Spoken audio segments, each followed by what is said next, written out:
My name is Raymond Barder. I'm the principal of Goodwins Family Law. At Goodwins, we only undertake work in the family law sector.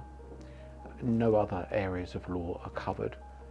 We believe that specialising in one specific area gives us the ability to provide the best service to our clients. Over the years, we've undertaken a lot of divorces for clients, not just who are based in the UK with international assets, but also for those who do live abroad.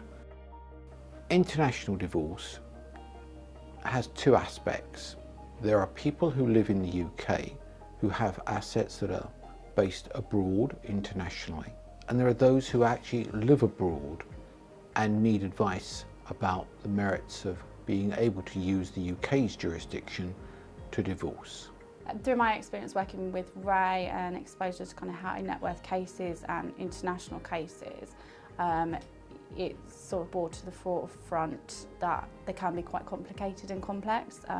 Definitely need that kind of specialist advice which we can give here, and it just means there's lots of aspects to consider, like being able to enforce orders in different jurisdictions, and it might be that a client has to take advice in another jurisdiction and we then liaise with lawyers from a different jurisdiction to know the process in different countries as well as here, and what can work out better for the client in terms of the orders they want to obtain or being able to enforce that order against foreign assets. Each country may have its own rules as to on sale whether additional taxes are payable or levies or charges, and there may be different consequences for the sale or disposal of an asset. And all those factors would have to be taken into account when valuing any asset.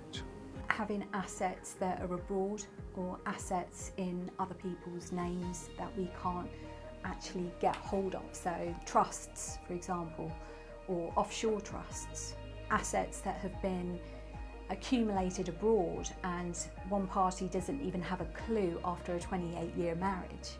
So it's actually uncovering those, relying upon the client to actually give you as much ammunition as possible to actually then advise them as to the next process. Practical problem, of course, is that they can't nip into the offices, but with Skype and Zoom, we are able, and regularly do, hold meetings with people anywhere else in the world, be that Australia, Hong Kong, America, or wherever.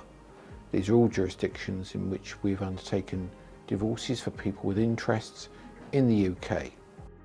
We are a small, intimate firm here, so rather than one of the bigger, more corporate firms, I think it does give that personal touch a little bit more. Like I said, we are always sort of directly accessible for clients when they have queries and concerns, and appreciate the emotional, really difficult time they're going through, which I think is what makes us a good choice.